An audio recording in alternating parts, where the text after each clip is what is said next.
একেবারে এবং শর্মিষ্ঠা এই মুহূর্তে আমাদের যেই খবরের দিকে নজর রাখতে হচ্ছে, জামাল সর্দার এই নামটা কিন্তু একেবারে এই মুহূর্তে সংবাদের শিরোনামে, এবং তার কিন্তু নতুন ঘরের হদিশ পাওয়া গেছে শর্মিষ্ঠা। একদমই তাই। শুধু তাই না সাহানা, সব থেকে বড় কথা এই জামাল সর্দার এখনো পর্যন্ত কখনো আমরা দেখা যাচ্ছে যে তার যে প্রাসাদোপম বাড়ি দেখে তো সবার চোখ কপালে উঠেছিল, কিন্তু তাকে তো ইতিমধ্যে গ্রেফতার করা হচ্ছে। আর সেই জামালকে নিয়ে মূলত রাতভর পুলিশ কিন্তু এবার বাকি তদন্তগুলো খোঁজ করছে, তার এই প্রাসাদোপম সম্পত্তি। অন্যদিকে আরও এক নয়া তথ্য, তুমি যেরকমটা বলছো যে আরও একটি নতুন ঘরের সন্ধান পাওয়া গিয়েছে। আর এখন যে বাড়িটা দেখাচ্ছে এই সেই বাড়ি যেখানে সেই প্রাসাদোপম বাড়ি, দেখো দেখে মন্দিরের গেট বলে মনে হলো না একদম। আর এই গেটের ভিতরে কিন্তু প্রচুর বাড়ি আছে, অন্তত পুলিশ যেরকমটা বলছে প্রাসাদোপম বাড়ি। এখানে একটা সুইমিং পুল ছিল, রিসোর্ট, এরিয়া নিয়ে রিসোর্ট তৈরি হচ্ছে, কে বাড়ি বলা ভুল হবে কোনো একটা দিক থেকে। এবং পুলিশের কার্যত ছয়লাভ গোটা এলাকা। এবং আজকেও সেখানে পুলিশ গিয়েছে। দেখো জামালের বাড়ির নিচে ঘরের হদিশ, সে তো মারাত্মক আবার ঘটনা। কারণ কিছুদিন আমরা আগে দেখেছিলাম যে আরো একজন যেখানে সুরঙ্গের হদিশ মিলেছিল, মনে আছে সাহানা? একদম এবারে সাদ্দাম, একদম তাই, মানে সুরঙ্গ ম্যান যাকে বলা হচ্ছিল, সেই সাদ্দামের নানা কীর্তিও যেমন সামনে আসছে, এবার জামালের বাড়ির নিচে আবার একটি ঘরের হদিশ। অর্থাৎ প্রশ্ন উঠছে, এখানে আরও একটি কি কোথাও সুরঙ্গ বলবো, নাকি যে ঘর পাওয়া গিয়েছে কিন্তু সেখানে ঘর কেন তৈরি করা হচ্ছিল, কিছু মজুত রাখা হয়েছিল কিনা? পুলিশ অভিযানে গিয়েছে, রাতভর একটা অভিযান। পুলিশকে দেখা যাচ্ছে পুলিশও যথেষ্ট বেশ টায়ার্ড, এরকম যেরকমটা লাগছে, কারণ রাতভর একটা অভিযান। কারণ আমরা যেরকমটা বলছি যে সেই সুরঙ্গ ম্যান, মানে তুমি সাদ্দামের কথা বলছো, সেই সাদ্দাম, তার ভাই সাইদুল, এরা প্রত্যেকে যে কর্মকাণ্ড করেছিল খাটের নিচে সুরঙ্গ, এবং সেখান থেকে চলে গেছিল খাল পেরিয়ে, যে খান দিয়ে নকল সোনা পাচারের যে চক্র তৈরি করে গেছিল এই সাদ্দাম, ঠিক একই কায়দায় কিন্তু দেখো কোনো পরিবর্তন নেই। আরও এক কীর্তি জামালের, কারণ জামাল আগেই গ্রেপ্তার হয়েছে, এবং জামালের বাড়ির নিচে ঘরের মধ্যে আরও একটা ঘর, মানে বলে না ঘরের মধ্যে ঘর, সেখানে কি কি রহস্য লুকিয়ে রয়েছে সেটাই হচ্ছে মূল প্রশ্ন শর্মিষ্ঠা। কারণ একটার পর একটা তথ্য যেমন পরতে পরতে রহস্যে মোড়া, এটা কিন্তু আমরা বলতেই পারি। এবং এই জামালের বাড়ির নিচে যে ঘরের হদিশ মিলেছে, সেখান থেকে আর কি কি রহস্য উন্মোচিত হবে সেদিকে অবশ্যই আমাদের নজর থাকবে। এবং ইতিমধ্যে যেমনটা তুমি বলছিলে যে পুলিশ যথেষ্টই তৎপর, সাত সকালে একেবারে পুলিশের ছয়লাভ। জামালের এই রিসর্টের মতন দেখতে বাড়ি চত্বরকে ঘিরে ফেলেছে পুলিশ, এবং কি কি তথ্য উঠে আসে আর নতুন নতুন আমরা কি কি জানতে পারি এই দামাল জামালের সম্পর্কে, সেদিকে অবশ্যই আমাদের নজর। একদমই তাই, খুব সুন্দর একটা ওয়ার্ড, দামাল জামাল। সত্যি তাই, মানে দেখো সাহানা, এই যে জামালকে গ্রেফতার করা হয়েছিল, সব থেকে বড় কথা গ্রেফতারের পর তো উঠে আসছে তদন্তের গতি প্রকৃতি। মানে এই এত বড় প্রাসাদোপম বাড়ি সে কিভাবে তৈরি করেছিল, আয়ের উৎস কী ছিল, যে জায়গায় এই বাড়িটা নির্মাণ করা হয়েছিল, এই বাড়ির মধ্যে তুমি দেখো আমরা যে ছবিটা দেখাচ্ছি, কতগুলো সেই একেবারে বিলাসবহুল একটা রিসর্টের মতো দেখতে লাগছে। দেখে মনে হচ্ছে কোনো টুরিস্ট স্পট, কিন্তু নয়, এটা কোনো একটি ব্যক্তিরই বাড়ি, মানে যার নাম হচ্ছে জামালের কামাল আপনারা দেখছেন।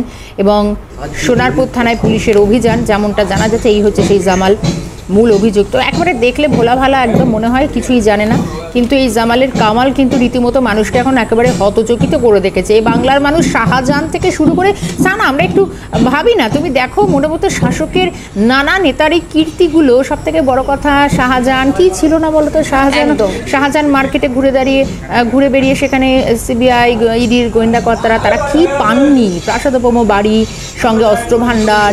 হ্যাঁ, শাহজাহানের কীর্তি যখন গোটা মানুষে দেখেছে, তারা এখনো সেটা আমার মনে হয় খুব একটা হজম করতে পারে, কিন্তু তারপরেও একের পর এক ঘটনা, এই জামালের কামাল, সাদ্দাম, মানে একের পর এক মানে কীর্তিমান নেতা এই পশ্চিমবঙ্গের মাটিতে বেশ খুঁজে খুঁজে পাওয়া যাচ্ছে। কেউ ঘরের নিচে খাটের নিচে সুড়ঙ্গ বানিয়ে ফেলছেন, যেখান থেকে সোনা পাচারের, দীর্ঘদিনের নকল পাচারের একেবারে দিব্যি রমরমিয়ে ব্যবসা চালিয়ে যাচ্ছিলেন। জামালের বাড়ি দেখো ঘিরে রেখেছে পুলিশ, অবশ্যই, কারণ পুলিশের তো অভিযান তো চলছেই।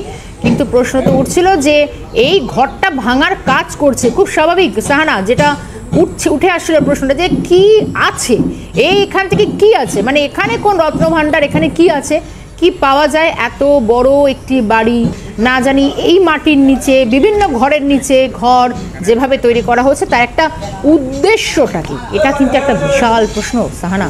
একেবারে। এবং শর্মিষ্ঠা, জামালের কিন্তু বন্যপ্রাণ নিয়েও যথেষ্টই ইন্টারেস্ট ছিল। আমরা সেই ছবিও দেখেছি এর আগে, একাধিক ছবিও, একাধিক বন্যপ্রাণ এবং বন দপ্তরের আধিকারিকরা তারাও কিন্তু যথেষ্ট তৎপরতা দেখিয়েছিলেন। এবং এই জামালের বাড়ি ঘিরে রেখেছে পুলিশ, ঠিক কি কি তথ্য উঠে আসে অবশ্যই সেদিকে আমাদের নজর থাকবে, এবং এই গুণধরদের এক একটা কীর্তি সামনে আসছে আর সত্যি স্বাভাবিকভাবেই আমরা হতচকিত হয়ে যাচ্ছি শর্মিষ্ঠা।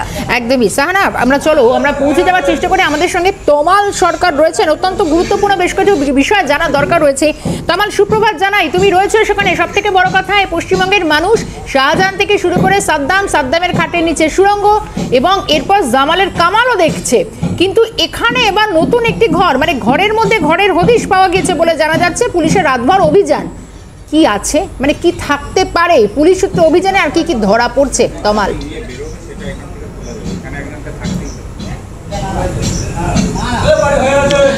সুপ্রভাত তোমাকে এবং অবশ্যই সিএনএ সকল দর্শককে। তোমাকে জানিয়ে রাখি, জামাল সর্দার সোনারপুরে, এবং যার বিরুদ্ধে অভিযোগ উঠেছিল যে বাড়িতে মহিলাদের ডেকে সালিসি সভা বসিয়ে চেন দিয়ে বেঁধে রেখে তাদের উপর তালিবানি নির্যাতন করা, সেই জামালকে গত 19 তারিখে ধরেছিল এবং নিজেদের হেফাজতে নেওয়ার জন্য বারুইপুর মহকুমা আদালতে তুলে সোনারপুর থানার পুলিশ 10 দিনের জন্য নিজেদের হেফাজতে পেয়েছিল, এবং তারপর থেকে আগামী 29 তারিখে তার প্রোডাকশন ডেট ছিল। আজকে সকাল 6টা নাগাদ সেই জামাল সর্দারকে নিয়ে সোনারপুর থানার বিশাল পুলিশ বাহিনী এবং আইসি আশিস দাসের নেতৃত্বে তারা আসে, এবং এই মুহূর্তে যে সোনারপুরের যে বাড়ি জামাল সর্দারের, সেই বাড়িতেই এই মুহূর্তে অভিযান চালানো হচ্ছে।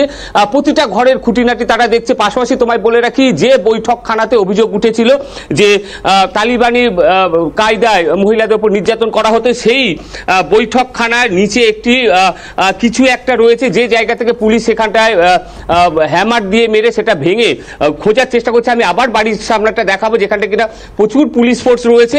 এছাড়াও বেশ কিছু জিনিসপত্র সোনারপুর থানার পুলিশ তারা উদ্ধার করেছে, তুমি দেখতে পাচ্ছ। এছাড়াও এই যে প্রাসাদপম বাড়ি, তার বাড়ির বাইরে বিশাল পুলিশ বাহিনী রয়েছে, পুরোটাই ঘিরে রাখা হয়েছে। বাইরে থেকে ভিতরে কাউকে ঢুকতে দেয়া হচ্ছে না, ভিতর থেকে পুলিশের পক্ষ থেকে তালা দিয়ে দেয়া হয়েছে, এবং পুরো বাড়িটাই চারিদিক থেকে ঘিরে ফেলা রয়েছে। যেটা আমরা জানতে পাচ্ছি, এই মুহূর্তে জামালের বাড়িতে জামাল সর্দার রয়েছে, তাছাড়াও তার স্ত্রী রয়েছে, এবং আইসি আশিস দাস, সোনারপুরের আইসি, তার নেতৃত্বে কিন্তু এই অভিযান চালানো হচ্ছে। আমরা যে কিছুক্ষণ আগে যেটা বলছিলাম যে একটা আন্ডারগ্রাউন্ড কিছু পাওয়া গিয়েছে, যেটা কিনা বৈঠকখানা, তার নিচে তোমায় বলে রাখি বৈঠকখানাতে একটি হুক ছিল, এবং সেই হুকের সঙ্গে চেন বেঁধে মহিলাদের নির্যাতন করা হতো সালিসি সভাতে। এমনই কিন্তু আমরা দেখেছিলাম এবং তথ্য জানিয়েছিলাম। পুলিশ সেই জায়গাটা ভেঙে দেখার চেষ্টা করছে সেটা রিজার্ভার না অন্য কিছু না, সেখানে লুকিয়ে রাখার মতো কিছু আছে। কারণ আমরা জানি কুলতলিতে সাদ্দাম সর্দারকে দেখেছি, যে সাদ্দাম সর্দারের বাড়িতে খাটের নিচে বেডরুমে একটি সুড়ঙ্গ পাওয়া গিয়েছিল, এবং সুড়ঙ্গের অপর প্রান্ত গিয়েছিল কিনা একটি খালে, যে খালের যোগ রয়েছে মাতলা নদীতে। আমি আবার দেখাবার চেষ্টা করছি, জামাল সর্দারে দেখতে পাচ্ছ পাড়া প্রতিবেশীরা ইতিমধ্যেই বাড়ির বাইরে বেরিয়ে এসছে। সকাল কখন থেকে পুলিশ এসছে জান? তখন আমরা ঘুমাচ্ছি, আমরা জানি না। কখন কি জানলেন? কতক্ষণ আগে জানলেন? 6:30টার সময় জানি, আমরা জানি না কখন কি। পুলিশ কি করছে? আওয়াজ পাচ্ছে না, দেখতে হচ্ছে ভয়ে মুখ খুলতে পারছে না। আমি আবার দেখাবার চেষ্টা করবো, এখান থেকে আমার চিত্র সাংবাদিককে বলবো, এই যে জামালের দোতলা বাড়ি, চারিদিকে 50টি সিসি ক্যামেরা দিয়ে মোড়া, এর ঠিক সামনেই রয়েছে একটা বৈঠকখানা, যে বৈঠকখানার ছবি দেখেছিলাম, যেখানে চেন রয়েছে, লাঠি ছিল, বাঁশের টুকরো ছিল, এবং অবশ্যই হুক ছিল। সেই জায়গাটায় থেকে কিন্তু পুলিশ ইতিমধ্যেই সেই জায়গাটা ভেঙে দেখার চেষ্টা করছে সেখানে রিজার্ভার আছে না অন্য কিছু। এছাড়াও তোমাকে আমি আরও একটা চিত্র দেখাচ্ছি, যে জামাল সর্দারের যে প্রাসাদপম বাড়ি, তুমি দেখতে পাচ্ছ বাড়ির চারধারটা পুরো পুলিশ দিয়ে পুরোপুরি ঘিরে ফেলা হয়েছে। আমি একটু জামাল সর্দারের বাড়ির সামনে যাওয়ার চেষ্টা করছি। জামালের বিরুদ্ধে অভিযোগ কি আছে? যেরকম মহিলাদের সালিসি সবাই ডেকে তালিবানি ভাবে অত্যাচার, তাদের কাছে ফাইন করা, টাকা আদায়, মানে তো এক্সটর্শন তোলা আদায়। চেষ্টা করি, মূলত তুমি যাচ্ছ সেই গেটের দিকে, কিন্তু এটা তো জামালকে সঙ্গে নিয়ে পুলিশ এই অভিযান শুরু করেছে কাল রাত থেকে। তার মানে নিশ্চয়ই এমন কোনো ক্লু পুলিশের কাছে এসেছে, অর্থাৎ জামাল নিজে নিশ্চয়ই এমন কিছু জানিয়েছে যে এই যে ঘরগুলো তৈরি করা হয়েছিল, এই যে আন্ডারগ্রাউন্ড ঘরের কথা তুমি বলছো, সেটাকে কি কাজে ব্যবহার তারা করতো। সালিসি সভার নামে তারা যে জোর করে নিদানগুলো চাপিয়ে দেওয়ার হতো, অর্থাৎ এই জামাল নিজে কি জানিয়েছে পুলিশকে?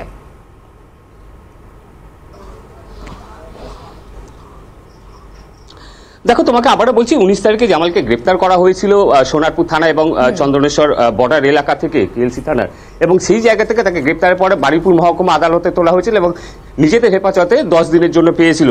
তারপর তাকে দফায় দফায় জেরা করা হয়েছিল, কারণ এক নয় একাধিক অভিযোগ তার বিরুদ্ধে আছে।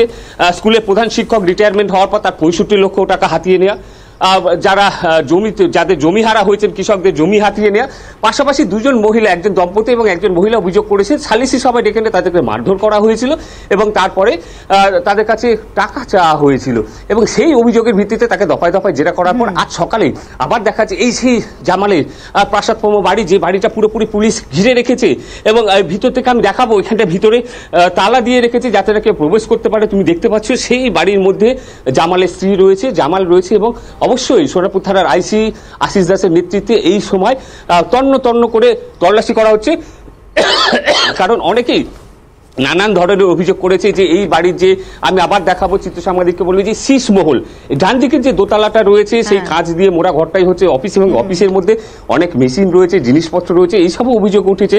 জামালের বিরুদ্ধে অভিযোগ উঠেছে যে সে অস্ত্র নিয়ে ভয় দেখাতো, হুমকি দিত, এবং নানান ধরনের অভিযোগ। পাশাপাশি যে বাড়ির মধ্যে একটি যে সুইমিং পুল আছে সেখানে কচ্ছপ, জীবন্ত কচ্ছপ পাওয়া গিয়েছিল। বন দপ্তর বারবার এসছে, তিনবার এসছে, রাতে এসছে, সকালে এসছে, কিন্তু তারা উদ্ধার করতে পারেন, কারণ ভিতর থেকে তালা দেওয়া ছিল। তোমায় বলে রাখি 19 তারিখে জামালকে যখন নিজেদের হেফাজতে পায়, পাশাপাশি পুলিশ কিন্তু সার্চ ওয়ারেন্ট এই বাড়িটা তল্লাশি করার জন্য, সার্চ ওয়ারেন্টের জন্য অ্যাপিল করেছিল, এবং সেই অ্যাপিল গ্রান্ট করেছিল বিচারক। এবং তারপরেই আজকে সকাল থেকে তুমি দেখতে পাচ্ছ সোনারপুর থানার পুলিশ পুরো এলাকাটা মুড়ে ফেলেছে, প্রচুর পুলিশ রয়েছে, এবং পুরো এলাকাটা ঘিরে ফেলার পরেই কিন্তু বাড়িতে ঢুকেছে। বাড়িতে ঢুকে এই মুহূর্তে পুরোপুরি তল্লাশি অভিযান চালানো হচ্ছে। তোমাকে আবারও বলছি, পুলিশের কাছে বেশ কিছু তথ্য আছে, যেরকম অভিযোগ আছে, পাশাপাশি পুলিশ একদিন যে জেরা করেছে জামালকে, জেরা করে বেশ কিছু তথ্য তার কাছ থেকে পেয়েছে, এবং সেই জায়গা থেকেই আজ সকাল থেকে এখানটায় দেখা যাচ্ছে যে পুলিশ তল্লাশি অভিযান চালাচ্ছে। মহিলা পুলিশ রয়েছে সোনারপুর থানার, এবং সেই জায়গা থেকে পুরোপুরি বাড়ি ঘিরে ফেলে কার্যত তারা চারিদিক থেকে, যাতে না কোনো ক্ষোভ বিক্ষোভ যাতে হতো। কারণ আমরা প্রথম দিন এসে দেখেছি জামালের বেশ কিছু অনুগামী আছে, বেশ কিছু গ্রামবাসী আছে, তারা জামালের কাছে সুযোগ সুবিধা পেয়েছে, এবং সেই জায়গা থেকে তারা, জামাল ভালো মানুষ, জামাল প্রচুর উপকার করে, সেই জায়গা থেকে কিন্তু তারা ঠিকই বলছো, একদমই কামাল, সেটাও একটা প্রশ্ন। তার কারণ হচ্ছে একদম প্রচুর মানুষ যারা জামালকে, মানে জামালের এই কামালকে একদম কোনো দোষ তারা সেখানে দেখেনি, জামাল ভালো মানুষ, এটাও তারা ক্যামেরার সামনে তারা বলেছিলেন অনেক কথা। কিন্তু এখন এই আন্ডারগ্রাউন্ড ঘরে কি রহস্য লুকিয়ে রয়েছে তা তো সময় বলবে। একটা অভিযান চলছে একেবারে তমাল, একদম নজর রাখো সেদিকে, পুঙ্খানুপুঙ্খ আরো আপডেট নেবো তোমার কাছ থেকে। সঙ্গে ছিলেন সরাসরি সোনারপুর থেকে আমাদের সঙ্গে তমাল সরকার।